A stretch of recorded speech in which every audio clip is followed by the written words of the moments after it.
नमस्कार दर्शकों, मैं डॉक्टर सचिन जत्तावर। मैं एक थायराइड रोग विशेषज्ञ हूँ। आज मैं आपके समक्ष थायराइड संबंधित बीमारियों के बारे में बात करने के लिए उपस्थित हुआ हूँ। पिछली बार हमने काला फंगस, म्यूकोरमाइकोसिस के बारे में बात करी थी। काफ़ी श्रोताओं ने अपना इंटरेस्ट दिखाया था, नाना प्रकार के प्रश्न आए थे। इसलिए आज भी मैं ये चाहूँगा कि आप अपना उत्साह दिखाएं और अपने मन की बात मुझसे पूछिए। श्रोताओं, थायराइड के बारे में उत्सुकता, जागरूकता और जांचें, आज ये हमारी खुशनसीबी है कि बहुतायत में हर गली मोहल्ले में उपलब्ध है।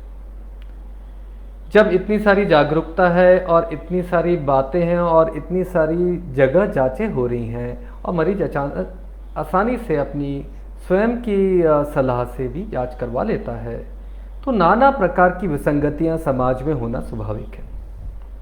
क्या होता है कि जब भी आप अपने मित्रों में, दोस्तों के बीच में बैठते हैं और बोलते हैं कि मुझे थायराइड की परेशानी है, तो कहीं ना कहीं एक उत्साह न कहना चाहिए, बट एक तरह का दूसरे तरह का उत्साह है, जहाँ पे सलाह देने का उत्साह हमारे मध्य जागृत हो जाता है और नाना प्रकार के नुस्खे, नाना प्रकार के तरीके।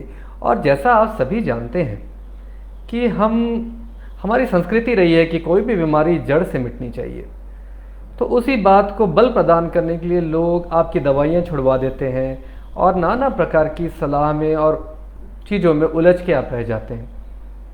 कुछ लोग बताते हैं कि इस तरह का योगासन करिए, दवा छूट जाएगी, तो ऐसा होता नहीं।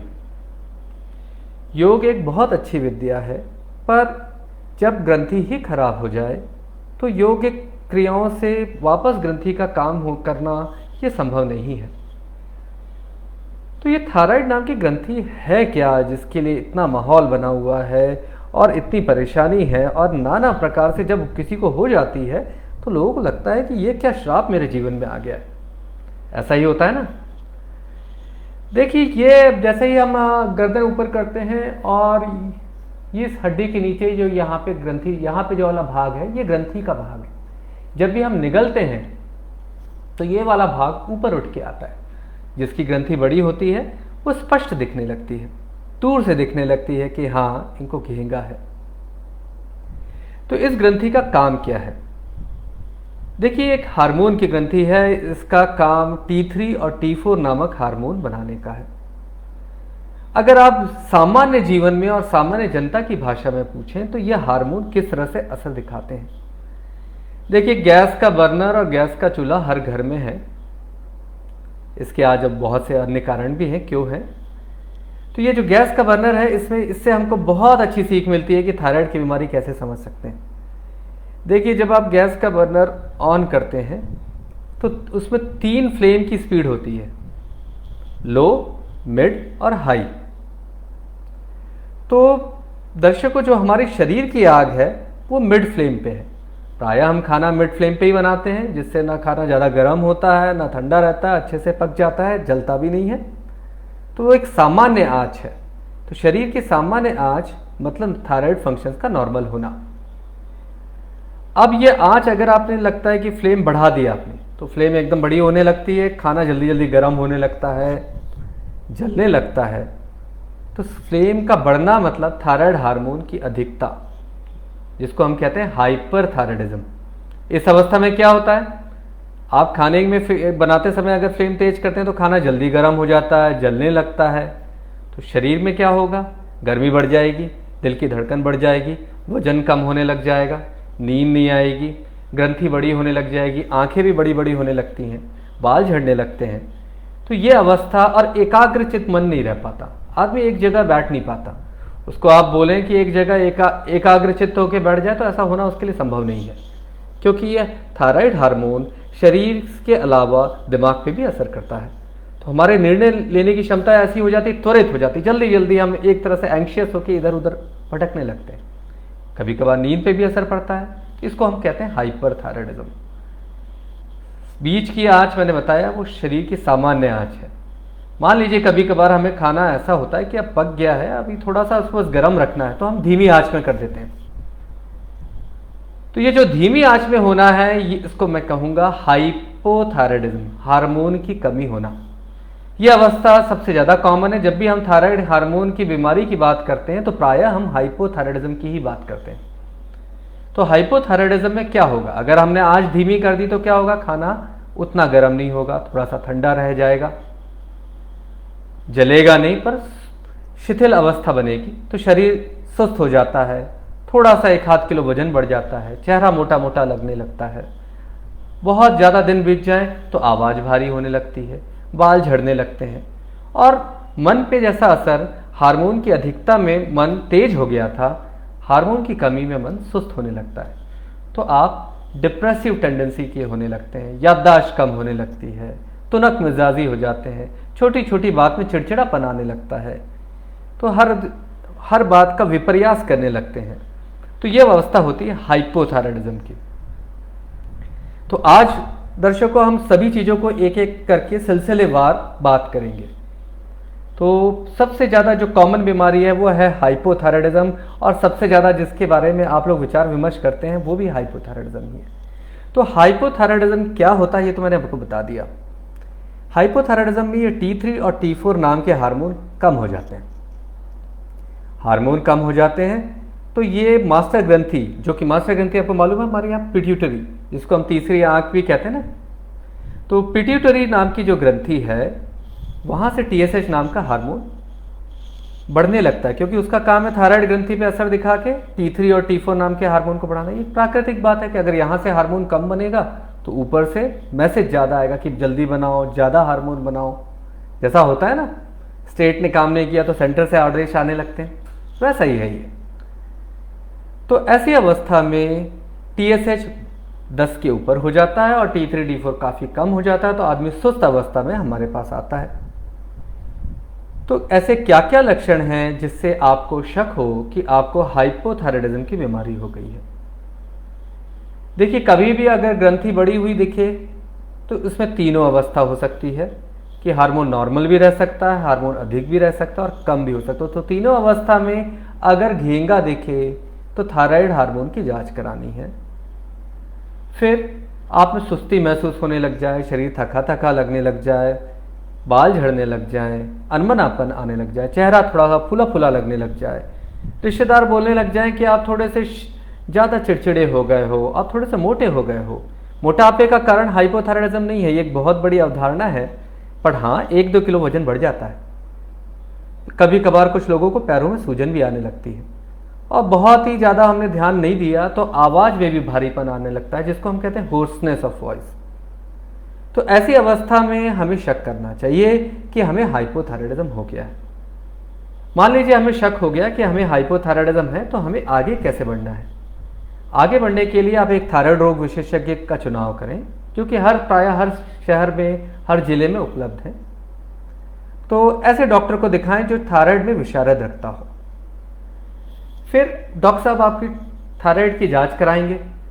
क्या होता है कि मरीज कभी कभार हमारे पास शाम को आता है, कभी कभार शाम के समय, देर रात के समय देखते हैं। जब भी हम जांच के लिए बोलते हैं तो मरीज बोलता है डॉक्टर साहब मैं तो खाली पेट नहीं हूँ अभी। तो दर्शकों, ये भी एक बात बिल्कुल सही है आपकी कि थायराइड की जांच खाली पेट होना सबसे आइडियल परिस्थिति है, पर जैसे जैसे साइंस आपके लाइफ को सरल बनाता है तो ये एक बहुत बड़ा लिमिटेशन हो गया कि भाई खाली पेट जांच करनी है और हमेशा मरीज खाली पेट आ नहीं सकता। तो इसीलिए नई विधियां बनी, जैसे आजकल केमिल्यूमिनेसेंस असे नाम की एक विधि है, जो कि आजकल सारे अच्छे लैब उसी तरह से कर रहे हैं, उसी तरीके से जांच कर रहे हैं। इसमें खाली पेट जांच करने की आवश्यकता नहीं होती। कुछ विशेष परिस्थितियां हैं जहाँ चैलेंजिंग कंडीशंस हैं, वहाँ हम खाली पेट में जरूर एडवाइस करते हैं, इसके लिए मैं मना नहीं कर रहा। तो क्या होता है कि 1 घंटे में रिपोर्ट आ जाती है, आपका डायग्नोसिस बन जाता है और आपको दवा चालू कर दी जाती है। अब लोगों का सबसे बड़ा प्रश्न रहता है कि क्या यह दवा हमें जिंदगी भर खानी पड़ेगी, क्योंकि हम हिंदुस्तानी दवा नहीं खाना चाहते। हम चाहते हैं कि बीमारी ऐसी हो जो जड़ से मिट जाए और दवा खाने की आवश्यकता ना पड़े। तो मित्रों, मैं आपको ये बताना चाहूँगा कि मॉडर्न साइंस ने इससे अच्छा आविष्कार नहीं किया। जो हम आपको हाइपोथायराइडिज्म के इलाज के लिए थायरॉक्सिन की गोली देते हैं, लीवोथायरॉक्सिन की, वो गोली इनफैक्ट वही होता है जो कि आपका ये हार्मोन ग्रंथि हार्मोन बनाती है ना, वही का वही T4 हार्मोन होता है। तो वही का वही हार्मोन आप खाली पेट सुबह के समय दवा लेते हैं, वो आपके पेट के रास्ते खून में आ जाता है और उतनी मात्रा में ही हार्मोन कर देता है जितना आपके एक सामान्य आदमी के शरीर में होना चाहिए। ये चमत्कार से कम नहीं। गोली भी 1 रुपये से कम है, बहुत महंगी भी नहीं है, स्वाद में भी बुरी नहीं है और कोई साइड इफेक्ट भी नहीं है। साइड इफेक्ट कब आता है? जब हम अवधारणाओं में फंस जाते हैं, लोगों की सलाह में फंस जाते हैं। सलाह केवल आपकी अपने डॉक्टर से लेनी है, वो भी योग्य डॉक्टर से। तो दवा कैसी खानी चाहिए? दवा खाली पेट खानी चाहिए, सुबह उठते ही साथ खाइए, खाली पेट लीजिए, पानी के साथ लीजिए। फिर अपनी दिनचर्या में ऐसा परिवर्तन कर लीजिए कि फिर ब्रश करने चले जाइए, टॉयलेट हो जाएगा, तो उसके बाद आपको घड़ी देखने की आवश्यकता नहीं पड़ेगी। अपने आप ही आधा घंटा 45 मिनट हो जाएगा और आप चाय नाश्ता कर पाएंगे। हमारे मुस्लिम मरीज भी आते हैं तो हम उनको हमेशा कहते हैं कि भाई आपका ब्रश करिए, टॉयलेट करिए, उसके बाद आप नमाज पढ़ लीजिए, तो अपने आप ही समय बन जाएगा। तो उनकी रूटीन में बिल्कुल थायराइड की दवा फिट बैठ जाती है।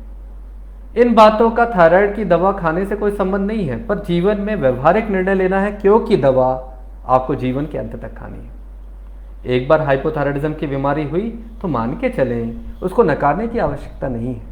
कुछ विशेष परिस्थितियों में दवा बंद हो सकती है, पर वो हजारों में एक हाथ के साथ होता है। अगर डायग्नोसिस सही है तो आपको दवा एक छोटी सी दवा है, इससे बैर करने की कोई आवश्यकता नहीं है। मैंने कहा ना, मॉडर्न युग का चमत्कार है।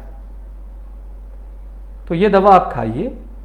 किसी दिन ऐसा होगा कि चाय नाश्ते के बाद याद आया कि आज तो मैंने दवा खाई ही नहीं। ऐसी परिस्थिति में घबराने की जरूरत नहीं है। हमें क्या करना चाहिए? हमें उस दिन दवा नहीं खानी चाहिए। दूसरे दिन जैसे ही उठेंगे तो इकट्ठा शीशी से 2 गोलियां निकालिए। इकट्ठे आप 4, 5, 6 गोलियां भी खा सकते हैं, और ये मैं नहीं कह रहा, ये लिटरेचर में लिखा हुआ है। पर आप ध्यान रखें कि गोली मिस ना हो। गोली खाने के बाद बोतल को एयर टाइट बंद रखें, क्योंकि बोतल अगर खुली रह गई तो ये जो हार्मोन है, नमी सोखने वाला हार्मोन है, तो ये दवा नमी सोख लेती तो खराब हो जाती, दिखने में खराब नहीं होती। इसलिए इसका ध्यान रखना पड़ेगा आपको। रात का खाना मैं प्रायः कहता हूं अपने मरीजों को कि 10 बजे से पहले ही खत्म कर लीजिए। देर रात जगते हैं तो पानी पीजिए, चाय नाश्ता खाना पीना नहीं होना चाहिए। क्यों ऐसा बोलता हूं मैं? क्योंकि इस हार्मोन की आवश्यकता है कि 8 घंटे का उपवास होना चाहिए, फिर ही दवा खानी चाहिए। तो रात के 10 बजे के बाद अगर आप कुछ भोजन नहीं लेते और सुबह 6 बजे उठ के दवा खाते हैं तो 8 घंटे का उपवास भी हो जाता है, और सुबह उठते उठते आप खाली पेट दवा भी खा लेते हैं।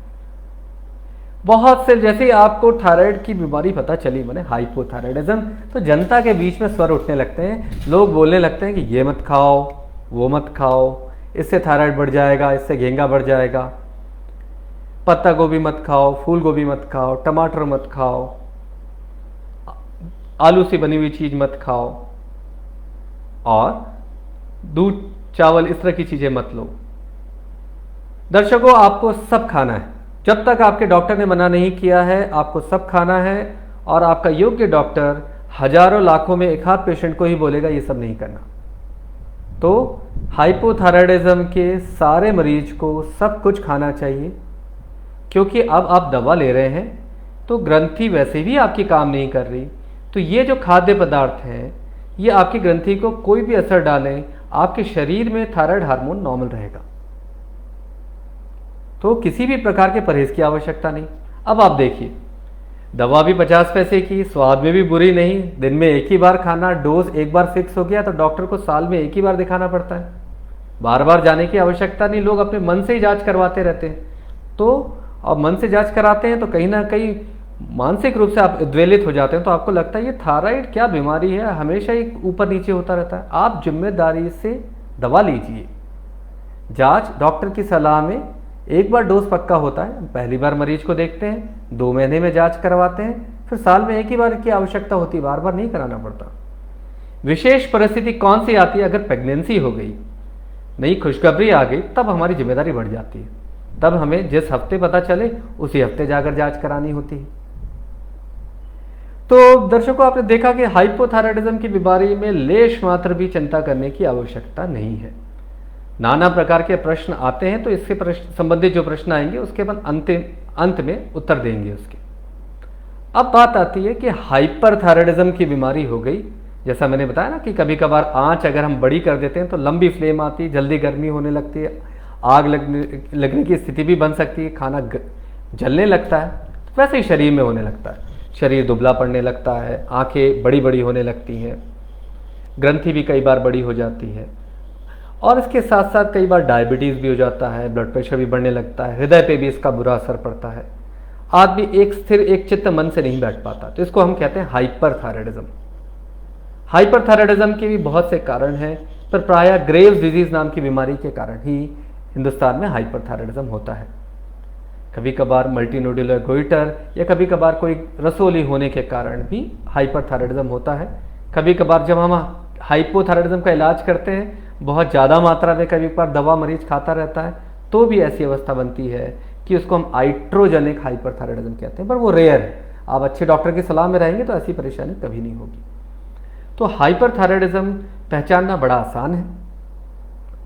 जैसे ही हाइपरथायराइडिज्म की बीमारी का शक होता है तो हम थायराइड की जांच कराते हैं। T3, T4, TSH, T3 और T4 बढ़ा हुआ आता है और TSH आपको अपने सामान्य स्तर से भी नीचे मिलने लगता है, पॉइंट्स में मिलने लगता है, 0.01, 0.2 ऐसा मिलने लगता है। तो आपके डॉक्टर, योग्य डॉक्टर आपके देखते हैं और सारे लक्षणों के आधार पर जब उनको शक होता है तो वो थायराइड स्कैन कराते हैं। एक छोटी सी जांच होती है, आपको एक दवा का इंजेक्शन लगता है, 5 मिनट में आपकी फुर्सत हो जाती है। एक्सरे जैसी मशीन, गामा कैमरा होता है, उससे तुरंत थायराइड स्कैन होता है। थायराइड स्कैन क्यों कराना ज़रूरी है? क्योंकि थायराइड की 2 अवस्थाएं होती हैं। कभी कभार क्या होता है, जैसे आपका कोविड का इन्फेक्शन आया, कोविड के इन्फेक्शन में भी ग्रंथि अचानक से सूज जाती है। मान लीजिए ग्रंथि अगर सूज गई तो ग्रंथि में 20 दिन का हार्मोन स्टोर रहता है, तो ये हार्मोन निकल कर खून में आ जाता है। तो हमारे जो हम जांच कराते हैं तो हमें ऐसा लगता है कि हाइपरथायराइडिज्म हो गया, पर एक्चुअली हुआ ही रहता है कि ग्रंथि की सूजन है, जैसी सूजन चली जाती है तो ग्रंथि फिर से नॉर्मल काम करने लगती है। तो इसको कहते हैं थायराइडाइटिस। पर इस थायराइडाइटिस का और हाइपरथायराइडिज्म का इलाज दोनों का अलग है थोड़ा, इसीलिए हमें थायराइड स्कैन कराना होता है। तो थायराइड स्कैन से और हमें ग्रंथि के बारे में और डिटेल में जानकारी मिल जाती है। तो ये छोटी सी जांच है, थायराइड स्कैन कराते हैं और उसके हिसाब से दवा चालू करते हैं। दवा भी बहुत अच्छे से बहुतायत में हर जगह उपलब्ध है। आपने देखी होगी, आपके बहुत से रिश्तेदार अगर खाते होंगे तो नारंगी हरे शीशी में आती है दवा। तो ये दवा दिन में 3 बार हम देते हैं और इसके साथ साथ आने वाले 1-1.5 महीने में पहली बार जांच कराते हैं, फिर 3-3, 4-4 महीने में जांच रिपीट करके देखते हैं। जिसको भी दवा हाइपरथायराइडिज्म की चालू होती है, दर्शकों हमेशा ध्यान रखें, कम से कम 1-1.5 साल दवा खानी होती है। विदेशों में क्या होता है कि विदेशों में ये देखते हैं कि 3 से 4थे महीने तक जैसे ही दवा खाने से हार्मोन नॉर्मल तो हो जाता है, पर दवा बंद करने की स्थिति नहीं आती, तो वो थायराइड एब्लेशन कर देते हैं। देखिए क्या होता है कि ये जो ग्रंथि है आपकी थायराइड की, ये आयोडीन को स्पंज की तरह सोख लेती है। जैसे ही शरीर में आयोडीन नाम का तत्व आया तो ये स्पंज की तरह उसको सोख लेता है। तो उसी पे रेडियो आयोडीन मटेरियल जोड़ के एक ऐसा पेय बनाया जाता है जो कॉफ़ी की तरह आपको पिलाया दिया जाता है, कोई चीरफाड़ नहीं होती। और जैसे ही दवा आपने पिलाई तो ग्रंथि, मैंने जैसे बताया ना कि जो भी आयोडीन बेस्ड चीज़ रहेगी उसको सोख लेगी, तो सारा आयोडीन, रेडियो आयोडीन यहाँ जमा हो जाता है। और इसको टेक्नीशियम नाम के एक पदार्थ से भी करते हैं, दोनों में लगभग यही विधि काम आती है। और इससे आपको ग्रंथि जो काम कर रही है, क्योंकि रेडियो आयोडीन मटेरियल जुड़ा हुआ है, तो धीरे धीरे उसकी सिकाई से ग्रंथि काम करना बंद कर देती है। तो ऐसे अवस्था में हम हाइपरथायराइडिज्म, हार्मोन की अधिकता की अवस्था को हार्मोन की कमी की अवस्था में कन्वर्ट कर देते हैं। क्योंकि हार्मोन की कमी, जिसका अभी मैंने इलाज बताया, ज़िंदगी भर इलाज लेना है, पर इलाज आसान है, सस्ता है, डॉक्टर को भी साल में 1 ही बार दिखाना पड़ता है और बार बार ऊपर नीचे नहीं होता। तो पूरी दुनिया में जब भी हाइपरथायराइडिज्म लंबे समय तक चलता है तो रेडियो आयोडीन एब्लेशन एक बहुत ही सस्ता, सरल और ऐसा इलाज है जिसमें कोई चीरफाड़ नहीं करनी पड़ती। तीसरा इलाज क्या है हाइपरथायराइडिज्म का? कभी कभार घेंगा बहुत बड़ा हो जाता है, सांस रुकने लगती है, गले में खराश भी आती है, आवाज़ में भी परिवर्तन होने लगता है और निगलने में भी तकलीफ होने लगती है और दिखता भी बुरा है। तो इस ऐसी अवस्था में हाइपरथायराइडिज्म का इलाज हम टोटल थायराइडेक्टमी नाम का ऑपरेशन करके करते हैं। इससे भी यह पूरा इलाज संभव है। विशेष परिस्थितियां हाइपरथायराइडिज्म में क्या आ सकती हैं? हाइपरथायराइडिज्म के इलाज में विशेष परिस्थिति है प्रेगनेंसी, हार्ट डिजीज। तो ऐसी परिस्थितियों में भी आपको एक समझदार और योग्य डॉक्टर को दिखाना चाहिए और किसी भी प्रकार की ऐसी बड़ी जटिलता नहीं बनती अगर आप अच्छे डॉक्टर की सलाह में हैं। हाइपोथायराइडिज्म हो गया, हाइपरथायराइडिज्म हो गया। और एक और ध्यान रखिए, हाइपरथायराइडिज्म का इलाज अगर केवल इलाज चल रहा है, रेडियो आयोडीन एब्लेशन नहीं किया, तो कम से कम 1.5 से 2 साल के बाद ऐसे बहुत सारे भाग्यशाली मरीज रहते हैं, लगभग 15 से 25% के बीच, जिनको ना दवा की आवश्यकता पड़ती है और रिपोर्ट भी नॉर्मल रहती है, तो उनको रेडियो आयोडीन की भी ज़रूरत नहीं पड़ती। पर बाकी सबको या तो रेडियो आयोडीन एब्लेशन कराना पड़ेगा या तो दवा ज़िंदगी भर खानी पड़ेगी। दोनों ही परिस्थिति में किसी भी प्रकार का दवा से या इलाज से कोई नुकसान नहीं होता। ये तो मेंटेनेंस वाला इलाज है, आपको अपना मेंटेनेंस करना है और ज़िंदगी में खुश रहना है। कल ये मेरे पास एक पेशेंट आया, उनके गले में अचानक से सूजन आ गई। जांच करने पे पता चला कि ये घेंगा है। उनको कान नाक गला रोग विशेषज्ञ को दिखाया गया, उन्होंने सोनोग्राफी कराई। सोनोग्राफी में भी ऐसी रसोली थी कि जिसमें पानी भरा हुआ था, जिसको कहते हैं ना सिस्टिक। और फिर एफएनएसी की जांच भी हुई, सुई लगा के कुछ लोग जांच करवाते हैं, तो सुई लगा के जांच कराने पे भी उसमें आया कि कैंसर, कोलॉइड गोइटर, जो कि बेनाइन होता है, कैंसर नहीं होता। तो उनका मुझे फ़ोन आया कि हमने स्पेशली आपसे अपॉइंटमेंट इसीलिए लिया है कि आप ये बताएं कि अब हमें क्या करना है। उनको ऑपरेशन की सलाह दी गई थी। ये एक आम बात है, जब भी आपको रसोली बनती है तो कई बार इस तरह की सलाह मिल जाती है कि इसको ऑपरेशन करके निकाल दीजिए। दोनों ही परिस्थितियों में कब क्या निर्णय लेना है, इसके बारे में थोड़ा सा मैं जनता के मध्य भी जागृति चाहता हूं। हम ये रसोली कब निकालेंगे? हमें जब भी शक होगा कि आपको थायराइड का कैंसर होने की संभावना है, तो बिल्कुल सोचना ही नहीं है, ग्रंथि का ऑपरेशन करके उसे निकालना है। या ग्रंथि इतनी बड़ी हो गई है, यंग लड़की है, उसकी शादी होनी है और वो बहुत बुरी दिख रही है, तब तो कॉस्मेटिक ग्राउंड्स पे भी हमें ऑपरेशन करके इसे निकालना है। तीसरा, यदि निगलने में तकलीफ हो रही है, खाना रुक रहा है, सांस लेने में तकलीफ हो रही है, या आवाज़ भारी हो गई, एक रिकरेंट लैरिंजियल नर्व, आवाज़ की नर्व, ये थायराइड ग्रंथि की बाजू से ही निकलती है।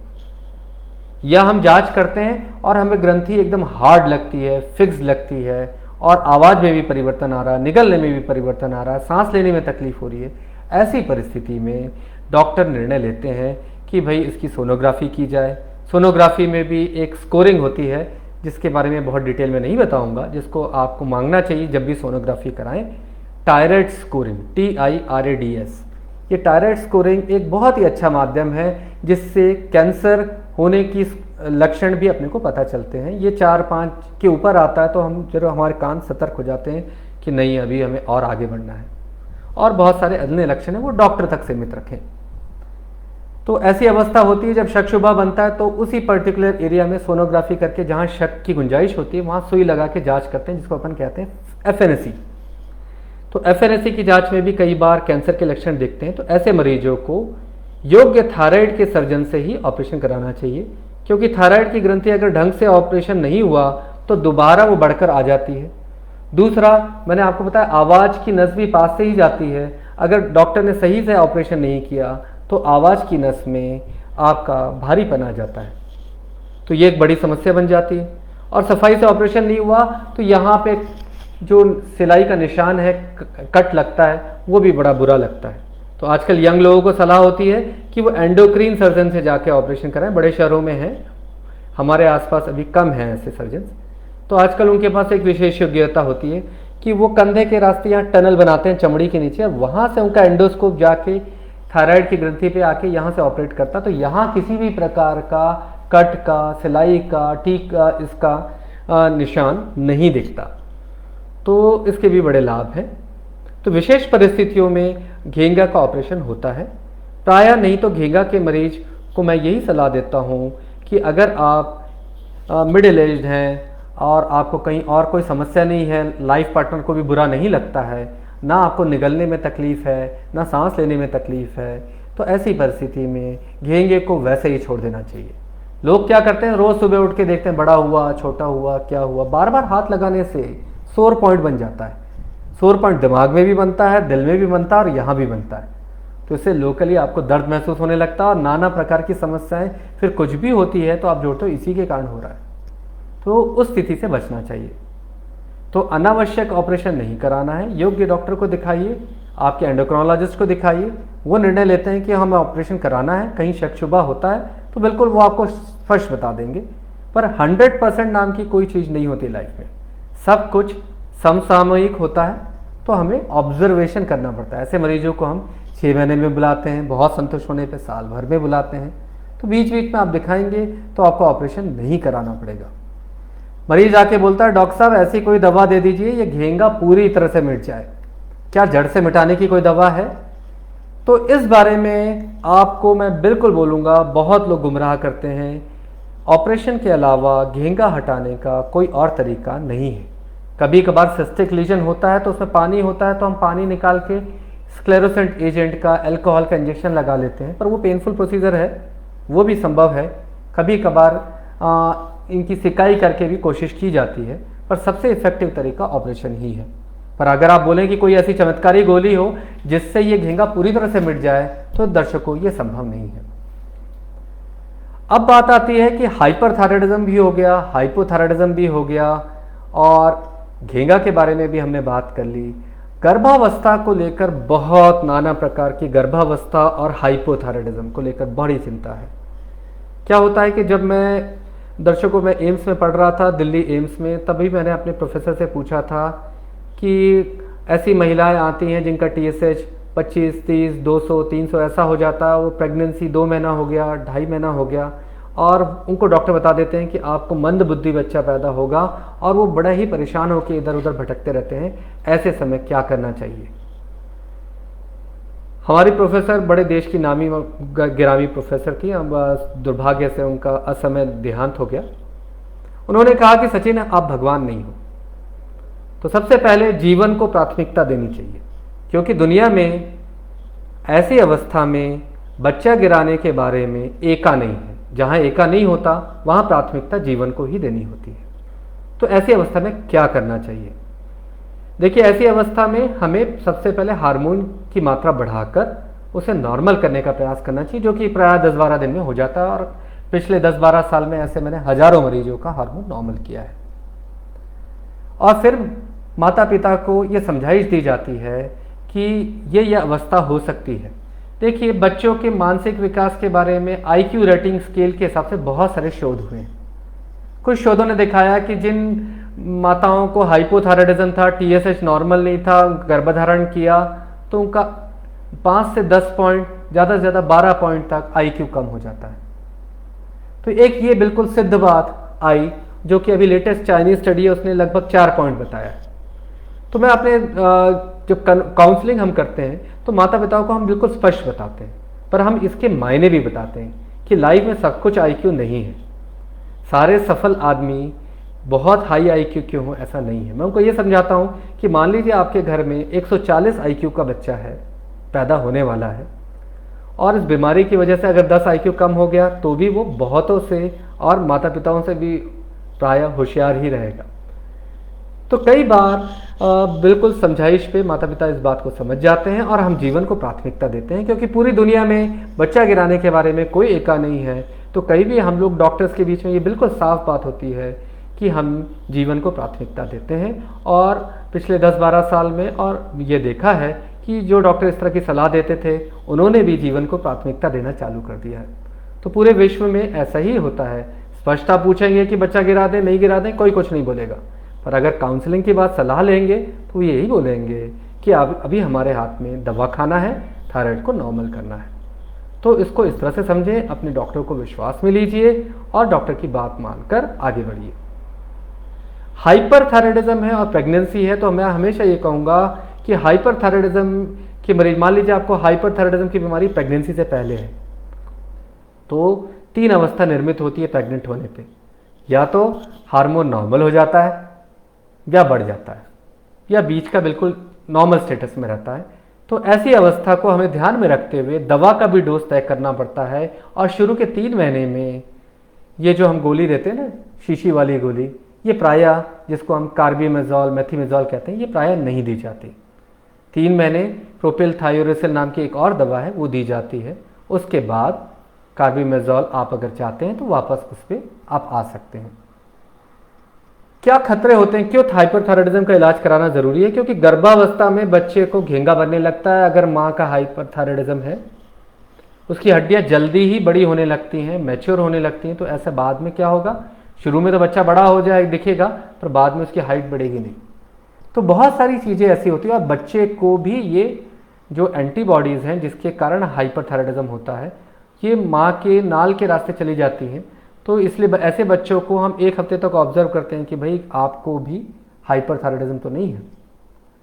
इसीलिए हाइपरथायराइडिज्म का भी इलाज आप एक विशेषज्ञ डॉक्टर से कराएं तो कभी कोई परेशानी नहीं होगी इस इलाज के दौरान। अब बात आती है कि हमारे घर में बच्चा हुआ, इसको थायराइड के लिए कब स्क्रीन करना चाहिए। दर्शकों, भारत में क्या है कि अब इकोनॉमिक रीजंस के कारण भी अभी गाइडलाइंस नहीं है। न्यूनेटल स्क्रीनिंग में हम लोग प्रयास कर रहे हैं कि जल्दी ही थायराइड की जांच आए। नर्सिंग होम में बच्चा होता है तो प्रायः वो क्या करते हैं कि बच्चा पैदा होने के तीसरे चौथे दिन थायराइड की जांच करते हैं। कुछ जगह T4 और TSH दोनों करते हैं। तो जिससे बिल्कुल स्पष्ट हो जाता है कि कहीं बच्चे को आनुवांशिक तौर पे कंजेनाइटल हाइपोथायराइडिज्म तो नहीं है। क्योंकि ऐसे बच्चों में बाढ़ नहीं होती, ऊंचाई नहीं बढ़ती। और पता चला, अभी परसों ही मेरे पास एक बच्चा आया, लगभग 7 साल का बच्चा, पर ऊंचाई में 3 साढ़े 3 साल का। व्यवहार में चेहरा फूला फूला, व्यवहार में भी, जबान भी उसकी बड़ी हो गई थी। तो इस बच्चे को कंजेनाइटल हाइपोथायराइडिज्म था और इसकी जांच नहीं हुई थी, इसलिए पता नहीं चला। तो उसको सही समय पे हमने इलाज चालू किया और मुझे पूरा विश्वास है कि मानसिक तौर पे भी, ऊंचाई के मामले में भी ये 19-20 का भी अंतर नहीं आएगा और ये बिल्कुल नॉर्मल हो जाएगा। पर यह ज़रूरी है कि ऐसी अवस्था हम पैदा होने के 6 हफ्ते के अंदर पकड़ लें तो लेश मात्र भी मरीज और जिनको बीमारी नहीं है उनमें अंतर नहीं होता। तो ऐसा चमत्कारी हार्मोन है लेवोथायरॉक्सिन। अब हमारी बात हो गई हाइपरथायराइडिज्म, हाइपोथायराइडिज्म, घेंगा और गर्भावस्था। नाना प्रकार के प्रश्न मेरे पास आए हैं, तो उन प्रश्नों को मैं देखना चाहूँगा कि हमारे मित्रों ने क्या प्रश्न पूछा है। तो एक प्रश्न हमारे मित्र प्रश्न पूछते हैं कि ये बीमारी होती ही क्यों है। बड़ा ही वाजिब प्रश्न है। ये इस बीमारी को होने का जब क्या है कि 2006 से पहले जब नमक में आयोडीन नहीं मिलाया गया था तो इंडिया में सबसे मुख्य कारण बीमारी होने का आयोडीन की कमी थी। ये पूरा हिमालय का तराई वाला इलाका, यहाँ ज़मीन में ही आयोडीन सॉल्ट की कमी है। इसीलिए गवर्नमेंट ऑफ इंडिया ने 2006 से आयोडीन सॉल्ट में ऐड करना चालू किया। तब से हमारे यहाँ ये बीमारी बहुत सी घेंगा बनना और आयोडीन की कमी के कारण घेंगा बनना, हाइपोथायराइडिज्म होने की संभावना कम हो गई। पर क्या हुआ, इसके विपरीत अब शरीर के अंग शरीर को बाहरी समझने लगे, जिसको हम कहते हैं ऑटो इम्यूनिटी। अभी कोविड एरा में आपको रोग प्रतिरोधक क्षमता के बारे में बहुत जानकारी हो गई। तो ये ऑटो इम्यून सेल्स अपने ही थायराइड ग्रंथि को बाहरी समझ के ख़त्म कर देते हैं। तो आज थायराइड बीमारी का, हाइपोथायराइडिज्म का सबसे बड़ा कारण ऑटो इम्यूनिटी है। तो क्या हम इसको रोक सकते हैं? डॉक्टर साहब ऐसा क्या बताएं जिससे मुझे थायराइड की बीमारी ना हो? तो मित्रों, ऐसा आप कुछ नहीं करेंगे जिससे थायराइड की बीमारी रुक सकती हो। कुछ एक रेयर इंस्टेंसेस होते हैं, कुछ लोगों को कैंसर के कारण गले की सिकाई करनी पड़ती है और ग्रंथि में अंतर आ जाता है, कुछ विशेष प्रकार की दवा चल रही है, अंतर आ जाती है। ये विशेष परिस्थितियां हैं, ये आपके हाथ में नहीं है।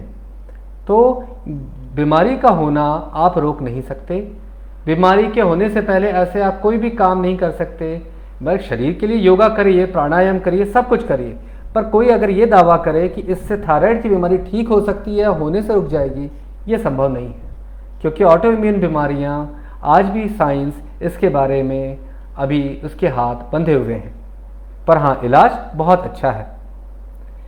आजीवन खानी पड़ेगी, नहीं खानी पड़ेगी, इसके बारे में मैं स्पष्ट बता ही चुका हूँ। अगर आपको हाइपोथायराइडिज्म की बीमारी है तो आपको गोली आजीवन खानी पड़ेगी। अगर आपको हाइपरथायराइडिज्म की बीमारी है तो कम से कम 1.5 से 2 साल ये गोली खानी पड़ेगी। घेंगा के लिए किसी भी प्रकार की कोई गोली खाने की आवश्यकता नहीं है। खाने में परहेज मैंने बता दिया। आप पत्ता गोभी, फूल गोभी, टमाटर, सोयाबीन सब खा सकते हैं। कुछ विशेष परिस्थिति में मान लीजिए 16 साल की लड़की है, यंग लड़की है, मैरिजेबल एज ग्रुप की लड़की है, 18, 19, 20 साल की, 22 साल की लड़की है और उसको घेंगा बनने लग जाए, हमारे पास और कोई कारण नहीं है, तब हम ये पत्ता गोभी, फूल गोभी, टमाटर ये बंद करने बोलते हैं, क्योंकि ये गोइट्रोजन, गोइटर फॉर्मिंग मतलब घेंगा बनाने वाली गुण है इसमें। पर शोधों में ये घेंगा बनाने वाला गुण जब हम 1-1 किलो सब्जी खाएंगे तब आएगा। हम अगर मान लीजिए पत्ता गोभी की सब्जी खाते हैं तो कितनी खाते हैं, इतना 10 ग्राम, 20 ग्राम, 25 ग्राम। फूल गोभी भी वैसे ही है, एक फूल का एक कोई भाग खा लिया आपने, तो इससे कभी कोई परेशानी नहीं होती। इसलिए यह अवधारणा है, जबरदस्ती का माहौल कभी मत बनाइए, बिंदास होकर जीवन जीजिए, किसी भी प्रकार का कोई परेशानी नहीं आएगी, क्योंकि ये बहुत सिंपल सी बीमारी है। गोली में चाय या नाश्ते में कितना अंतर रखना चाहिए, तो मैंने हमेशा कहा कि आपको चाय नाश्ते और गोली में आधा घंटा 45 मिनट का अंतर रखना चाहिए। किसी दिन गोली चाय नाश्ते के बाद याद आए तो दूसरे दिन 2 गोली खाइए, पर हमेशा आधा घंटा 45 मिनट पहले खाइए। क्या थायराइड की वजह से डॉक्टर साहब मेरा वजन बढ़ रहा है? महिलाएं आती हैं, डॉक्टर साहब मैं तो बिल्कुल ठीक थी, मुझे प्रेगनेंसी के दौरान थायराइड हो गया, अब मैं मोटी हो रही हूँ, ये थायराइड की वजह से ही मैं मोटी हो रही हूँ। मोटापा दर्शकों थायराइड की वजह से नहीं होता। हाइपोथायराइडिज्म में 1-2 किलो वजन बढ़ता है, पर हम गोली चालू करते हैं तो वो 1-2 किलो वजन कम भी हो जाता है। फिर आप उसके बाद बोलो क्योंकि मैं थायराइड की दवा खा रही हूँ इसलिए मेरा वजन बढ़ता जाता है, तो ये एक मन की भ्रांति है।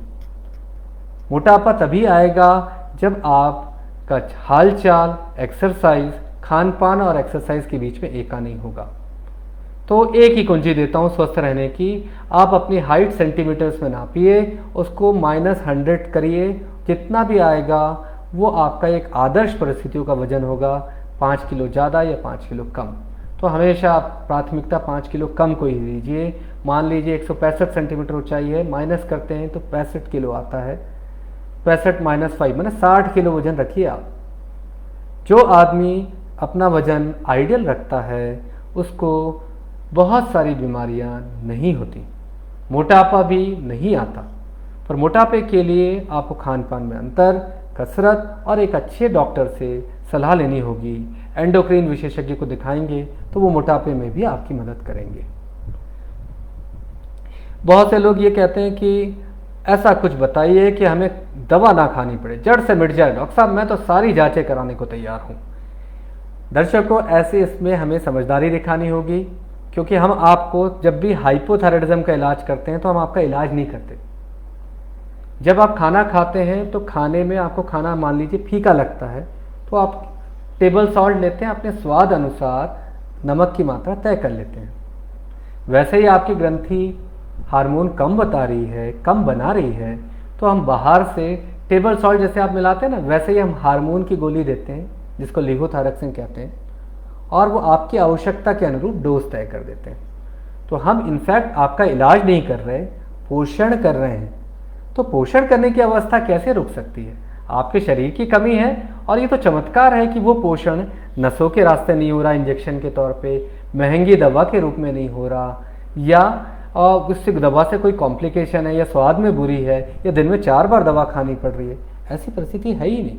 50 पैसे की दवा है, दिन में एक ही बार सुबह उठते साथ खानी है, जिंदगी भर खाना है, कोई साइड इफेक्ट नहीं है, और एक बार डोज तय हो गया तो बार बार डॉक्टर को दिखाने की भी ज़रूरत नहीं, साल में एक बार दिखाइए।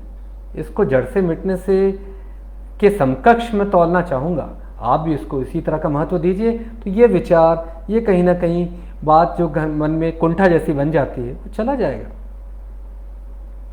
तो प्रेगनेंसी होने पे थायराइड की दवा क्या जीवन भर खानी पड़ती है, या प्रेगनेंसी के बाद ये दवा बंद हो जाती है? विशेष परिस्थितियों के बारे में कहूँगा कि जो सब क्लिनिकल हाइपोथायराइडिज्म होता है, जहाँ पे TSH की मात्रा 10 से कम होती है, पर प्रेगनेंसी की अवस्था में हम इस परिस्थिति में इलाज करते हैं, क्योंकि हमारी प्राथमिकता आपका बच्चा होता है। तो ऐसे मरीजों में डिलीवरी के बाद TSH फिर से अगर 10 के अंदर ही रहता है, तो और उनका परिवार पूरा हो गया, दूसरा बच्चा करना वो प्लान ही नहीं कर रहे, या उन्होंने नसबंदी करा ली, तो ऐसे इसमें हम रोक सकते हैं दवा, पर बाकी सबको दवा लंबे समय तक खानी पड़ेगी। और ये सारे निर्णय मुझे लगता है कि हमें पब्लिक फोरम से हटकर डॉक्टर तक सीमित रहने चाहिए, क्योंकि डॉक्टर को फीस हम इसीलिए देते हैं। एक योग्य डॉक्टर का जब चुनाव करते हैं, उनसे हम मिलते हैं, परामर्श करते हैं, तो उनकी बातों में यही वजन होना चाहिए। तो गोइटर के बारे में, घेंगा के बारे में बहुत सारे प्रश्न आ रहे हैं कि ये क्या है, इसकी पहचान कैसे करें, क्या एकमात्र उपाय। तो हम इसके बारे में अभी बहुत स्पष्ट तौर पे बात कर ही चुके हैं। तो मैंने आपको कहा ना, गोइटर जो एक ऐसी चीज़ है जो जिसको हम घेंगा कहते हैं हिंदी में, तो इसके बारे में बिल्कुल स्पष्ट है कि आप इसको ख़त्म नहीं कर सकते। या तो ऐसी कोई दवा नहीं है जिससे गोइटर चला जाए, पर हाँ, अगर विशेष परिस्थिति जैसे मैंने आपको पहले भी बताया वो आती हैं, तो हम जांच करके, ऑपरेशन करके ग्रंथि निकाल देते हैं। तो मित्रों, आपको, मुझे लगता है कि हमने हाइपर और थायराइडिज्म, हाइपोथायराइडिज्म, घेंगा, गर्भावस्था, इन ज्वलंत विषयों पे काफ़ी बात कर ली है। तो जाते जाते मैं ये कहना चाहूँगा कि थायराइड कैंसर के लिए हमें बहुत सचेत रहने की आवश्यकता है। सबसे अच्छी बात, धवल बात थायराइड कैंसर की ये है कि अगर समय पे इसे पकड़ लिया जाए तो इसका इलाज 100% संभव है। आपको पता भी नहीं चलेगा और आपकी जीवन लीला जो है वो जैसी चलनी चाहिए, आपको बिल्कुल एक लंबा जीवन मिलता है, बिना किसी सिम्टम के, बिना किसी तकलीफ के। तो इन सब चीज़ों के लिए जब भी डॉक्टर आपकी कोई सलाह आपको दे डॉक्टर, तो उसको आप बिल्कुल मानिए और बहुत ज़्यादा किंतु परंतु की आवश्यकता ही नहीं है। क्योंकि क्या होता है कि कई बार हमारे मरीजों को ये लगता है कि 4 बार एक ही प्रश्न को पूछेंगे तो शायद डॉक्टर साहब कुछ अलग उत्तर देंगे। तो दर्शकों, हम लोग प्रोफेशनल्स हैं, हम लोगों की ट्रेनिंग ही इन बातों पे होती है और आपके सामने बैठने की अवस्था आने आने तक हम लाखों में मरीज देख चुके रहते हैं। तो हमारे मन से, क्योंकि हमारे मन में हमेशा एक ही बात होती है कि हमारे मरीज पूर्णतः ठीक हो जाएं। हमारी बीमारी से दुश्मनी होती है और बीमारी को हम पूरी तरह से हरा कर ही मानते हैं, तभी हमें आराम मिलता है। तो आप ये कभी ना सोचें, आपका डॉक्टर आपका मित्र है और आपके डॉक्टर की भी आवश्यकता आपको बेस्ट सलाह देकर आपके जीवन में खुशियां लाना ही होती है। इसलिए योग्य डॉक्टर का चुनाव करना आपका हक है। जब आप डॉक्टर का चुनाव करें, फिर उसकी सलाह मानना ये डॉक्टर का भी हक है कि अगर आपने उसका चुनाव किया है, उसने आपकी जांच करी है और सही सलाह दी है, तो आप कृपया करके उसे माने और सही दिशा में जीवन में खुशियों को आने दीजिए। कभी भी ये सलाह मित्रों, दोस्तों या किसी अन्य डॉक्टर बातों से नहीं लेनी है। बहुत सारे जादूगर घूम रहे हैं, उनके आधार पर थायराइड का इलाज बिल्कुल मत कराइए, क्योंकि इलाज बिल्कुल सरल है। मैंने कहा ही इतना अच्छा सरल इलाज है, तो फिर हम गलत इलाज क्यों करें, क्यों हम मानसिक क्लेश के शिकार हों। तो इन सब चीज़ों को मैं आपके एक विचार के लिए छोड़ता हूँ। इसलिए उम्मीद है कि आपको ये प्रोग्राम पसंद आएगा और आप ज़्यादा से ज़्यादा इस वीडियो को शेयर करेंगे और आपके जो प्रश्न है इस वीडियो को ख़त्म हो जाने के बाद भी आप चैट बॉक्स में लिखिए, मैं आपको जवाब दूंगा। धन्यवाद, शुभकामनाएं।